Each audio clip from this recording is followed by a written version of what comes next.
and welcome to the Ghosts and Folklore podcast. I'm Mark Rees, and on each episode, I investigate a different, weird, and wonderful subject. And on this episode, we are going to explore some eerie and unusual death omens.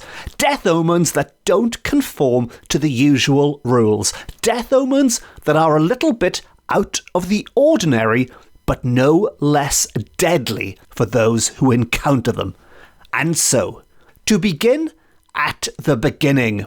And this is the latest episode in our never-ending quest in search of the death omens that plagued the good people of Wales. And by death omens, I mean those supernatural experiences and encounters that people had that foretold a real death. So people might see something, they might hear something, they might feel something, and this would suggest to them that somebody, maybe several people, are going to die nearby in the near future. And one famous example that I've spoken about on several other episodes are the phantom funerals. And this is where people see a ghostly funeral taking place, usually in the middle of the night. And they might recognize some of the people involved. They might see some friends and family in the procession of the funeral, and they might even get a glimpse of the name of the person to be put in the ground. They might see the name of somebody they know who is alive and well written on the gravestone, maybe on the coffin, only for that person to die soon after, and for the real funeral to take place much as the phantom funeral had done so beforehand. But we are not going to start with a phantom funeral this time, at least not directly, but something even stranger than a phantom funeral, and that is a phantom train, a good old ghost train. One of my favourite subjects, and incidentally, a subject I will be giving you an update about at the end of this episode. But this particular phantom train was seen in the early 1900s by a man called James from Nantgaredig in Carmarthenshire, who recalled his experience at the age of 75, and it goes like this. Some years ago, when he happened to be out and about around midnight, and unexpectedly he saw a train passing by, which came from the direction of Carmarthen and went towards Llandilo.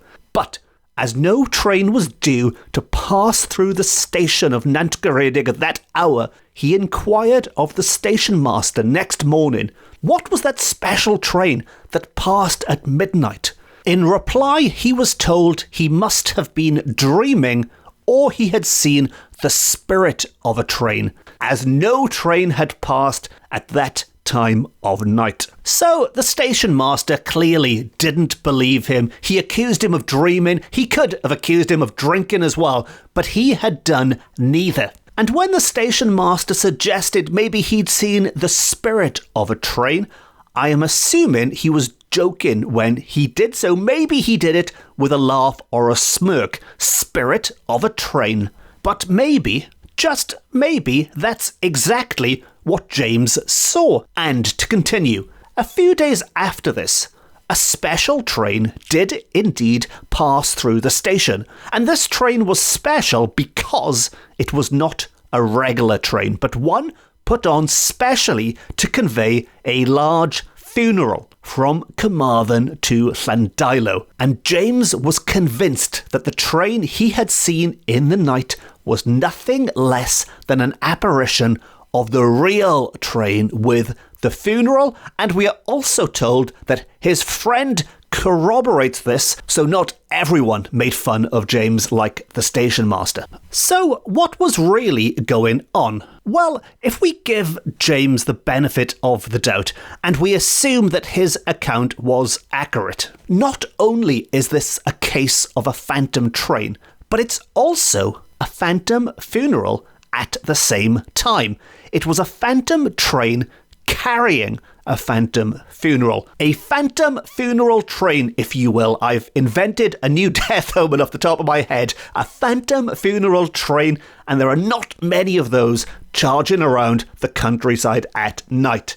Now, other accounts that break the rules of phantom funerals, if indeed any rules do apply, but there are some who claim that phantom funerals, or toili as they are better known in Welsh, are not seen in the daytime because, like every other apparition, a toili is supposed to be seen in the night time only. But there is always a but. But, according to the late Mr. Lledrod Davies, people working at the harvest, my favourite time of year, people working at the harvest near Calan Gaeaf in Mabinogion many years ago saw a toili at midday, in the middle of the day in the churchyard of Llan Badar Odwyn, and a funeral took place soon afterwards. So, short and sweet account, but somebody is telling us that yes, several people saw a phantom funeral in the day. And in another account of a daytime phantom funeral from Pembrokeshire this time, an old woman, as she is described,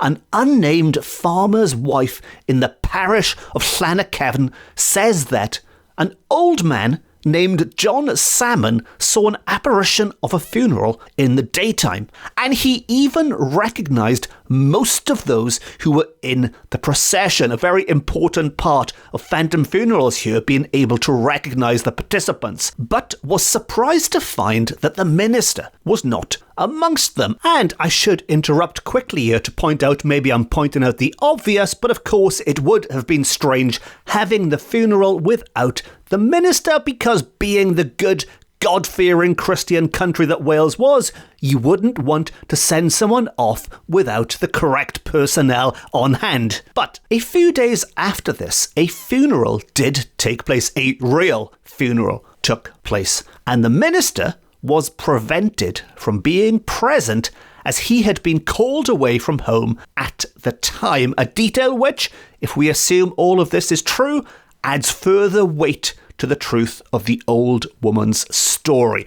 And talking about old women with stories, it's amazing how many of these old tales come from nameless, unidentifiable old women and old men. But another old woman encountered an unusual phantom funeral because it was heard and not seen. Usually they are seen, maybe not heard, but certainly seen. But in this case, the old woman who lived in a little cottage in the Ceredigion parish of Dehewyd in the late 1800s claimed to hear every phantom funeral that passed her house. And while she didn't see the procession, maybe she was too scared to open the door to peek through the curtains, but she heard them so clearly she could even tell the number of horses, the number of ghostly steeds involved in the funeral. And while this isn't specified, I'm assuming her claims must have been corroborated in some way afterwards. Somebody must have listened to her claims and then counted up the horses involved in the real funeral. Otherwise, this is just an old woman counting imaginary horses, I guess. And if that wasn't enough nameless old women for one episode, yet another old woman, who this time lived close to Llan Afan churchyard in Ceredigion in the early 1900s, heard from her bed one night the vicar's voice, the voice of the Reverend W.J. Williams, reading the burial service quite distinctly, and soon afterwards a funeral did take place. The vicar was informed of this by the old woman herself. So another very short or sweet example there, but this is a woman who heard the words of the funeral before the actual funeral took place. But that's enough old women hearing funerals. Let us move on to phantom singing. Yes, phantom singing. I bet nobody saw that one coming. And you'll be glad to know I will not be performing any phantom singing on this episode. I wouldn't inflict that on you. It would be more terrifying than any of the diabolical tales of death omens on this episode. But phantom singing, and this account comes to us from an old woman. I bet everyone saw that one coming. But this old woman in the late 1800s, who was the mother of one David Hughes of Cwm was, we are told, one day standing outside the house when all of a sudden she heard the sound of singing. She recognised the voice of the singer as the voice of the curate of Lledrod, but when she looked round, she could see no one anywhere. She was seemingly alone, except for the maidservants who had also heard the same sound of singing. So, in this account, it's not just the old woman hearing things, it's also the potentially young person hearing the same supernatural sounds. I say potentially, the ages of the servants are not specified, but they all thought it was the curate of Lledrod. Now, fast forward 12 months, and tragedy struck when her son, the aforementioned David Hughes, a man of 22 years of age, died. And sadly, while we don't know how he died, we do know that on the day of the funeral, in the same house where they had heard the singing, the curate of Lledrod was standing near the door and gave out a hymn to everyone who came to pay their respects, and he conducted the singing himself just as the funeral was leaving the house. So not an immediate premonition here. In fact, it took quite a long time. It took an entire year for the phantom singing to reveal its purpose, but it was unusually heard by more than one witness, and possibly even more unusual, it wasn't seen out in the wilds of Wales in a graveyard in the middle of the night. This was experienced just outside their home, and that is where it repeated itself a year later. Now, in another example of a singing toily that may or may not have been seen as well, it doesn't specify, but it was certainly heard by a woman who, this time, remarkably, they don't specify if this woman is old or not. She must have been young. But this woman at Aberporth recalled the exact words she heard being sung, which would then be repeated soon after at the funeral of her aunt. And the words she heard being sung, which I will give you in Welsh first and then translate into English, although we only get a taster. I don't know if she heard more than this, but she certainly heard the words Gwynfyd y rhai trwy ffydd sy'n mynd o blith y byw, which means blessed are those through faith which goes from among the living, which sounds like a verse that is intended to fill you with some hope for the afterlife, a nice Christian send-off to your loved ones, which presumably is slightly less comforting when you hear it being sung in the middle of the night by ghostly voices well before any funeral takes place. Now, wrapping up this episode and these tuneful death omens, these phantom funerals that make sounds, if you will, we have a short and sweet and potentially pointless tale from a Mr. John Llywelyn from Rhos y Gwydir, which at the time of writing, we are told, is somewhere on the borders of Carmarthenshire and Pembrokeshire, although these borders have been shifted around slightly since those days. They've been redrawn, but roughly in that area. And Mr. John Llywelyn was on his way to Rhyd William Chapel, which I presume to be in Llandyssilio, one evening. And he was surprised when he listened to hear his own voice preaching a funeral sermon. And that's it. The end. Apologies, I did warn you this was a slightly pointless, a slightly frustrated story. He hears his own voice preaching from inside the chapel. The end. Now, I am assuming that being Mr. John Llywelyn, he is specified as Mr. John Llywelyn. He's not the Reverend John Llywelyn or anything, so maybe he shouldn't have been giving the sermon, which would make it slightly unusual that he was giving the sermon.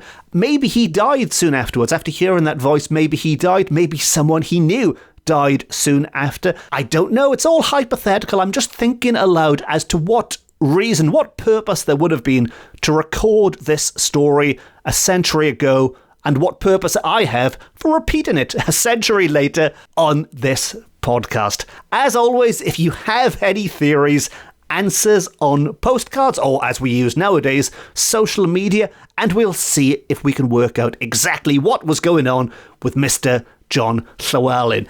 Now, before we end this episode, I did mention right at the start something about ghost trains, and long-term hardcore listeners might remember a few years ago, back in the very early days of this podcast, back on episode 16, when I had absolutely no idea what I was doing. Well, I still have no idea what I'm doing. I had even less idea back then what the heck I was doing. But I told you all of a phantom train that also rocketed around the Carmarthenshire countryside. Carmarthen must be a popular destination for these spooky locomotives. And while that tale wasn't a death omen as such, it was an omen of sorts because it did precede the appearance of a real train line. And just to recap quickly, if you'd like the full details, please go back and check out episode 16. But very quickly, this phantom train was seen in a part of the world where there were no train tracks for a train to be on. But the suggestion is that this train that scared the local fishermen and farmers, this foreshadowed the arrival of a real train in this part of the world. So again, it's an omen of a train that wasn't there yet. It was a glimpse into the future. And we can see the parallels here with the death omens. The big difference being, of course, that death omens almost exclusively predict the end of someone's life, whereas the train predicts the changing of a way of life. And I think if we were looking at these tales with more of our social history hats on, rather than just scary ghost train hats on, I think what we'd see in these stories are the manifestations of genuine fears that the rural population had at the time. With the Industrial Revolution in full swing, their way of life, their tranquil way of life, at least in the idealised, romanticised view of pre-industrial Wales, was being destroyed. The countryside itself was being destroyed, and the fears and the apprehensions of the people being dragged, kicking and screaming into the industrial age. Is it possible that maybe, just maybe, they manifested themselves in these phantom funerals, in these death omens that flitted around the land, in these giant mechanical spectres that charged around, spewing hellfire into the air on mysterious tracks that spiderwebbed through the once green fields? Well, maybe that's too big a question to try and squeeze in at the end of an episode of this podcast, but it's one we can delve even deeper into on the next Death Omens episode in the not too distant future. But there was also another reason I wanted to talk to you about ghost trains at the end of this episode. And it is a far less highbrow reason, shall we say, to talk about ghost trains. Because back on episode 16, a few years ago now, I also spoke of my love for the fairground tradition of ghost rides that are sadly disappearing from British seaside resorts and presumably elsewhere in the world, but certainly here in Britain, the old fairgrounds and the old ghost trains are disappearing, which I think is a huge loss. I love traditional ghost trains, even the old rundown ones, especially the old rundown ones. The more rundown, the better. The ones that look dangerous, not because of any ghosts painted on them, but because the machinery hasn't been touched since the 1970s. And I said back then that I would love to visit and document these places someday, but when I recorded that episode, it was back in the year 2020, and we all know what happened in 2020, and back then, none of us could leave our homes, never mind leave our towns or our cities and go looking for ghost trains. But now that things have returned to some kind of normality, I don't want to use the word normal, I don't think we'll ever be normal ever again. This summer, and especially this autumn, I fully intend to pick up that ghost train pilgrimage again and set off on my travels. And that is going to be one of my first video projects that I talked about that will be coming up very soon. So, as I said back then, and I'll say it again now, if anyone has any recommendations of any great ghost trains that I should go and visit. The more traditional, the better. Let me know and I will do my best to add it to my list of places to visit. But on that note, this ghost train has reached its final destination for this episode. We've reached the end of another episode of the Ghosts and Folklore podcast. If you've enjoyed this episode and you haven't already, please consider pressing the subscribe button and you will never miss an episode ever. If you really enjoyed it, you can support the podcast by treating me to a coffee via my website or just leaving a nice review or rating. If you'd like more Ghosts and Folklore, you can follow me on social media. I'm on all the main platforms, and as well as this podcast, I've also written a number of books about similar weird and wonderful subjects which are available from all good bookshops offline and on. Again, full details on the website, where there's also a lovely shiny new merchandise link as well. And on that note, it just leaves me to say thank you very much for listening. Diolch and fawr iawn am wrando. I've been Mark Rees. This has been my Ghosts and Folklore podcast, beaming to you from Wales to the world. And remember, if you find yourself standing at a lonely train station at night and an unexpected locomotive comes streaming by, maybe, just maybe, it's a sign that the times they are a-changing. Until next time, Nos ta.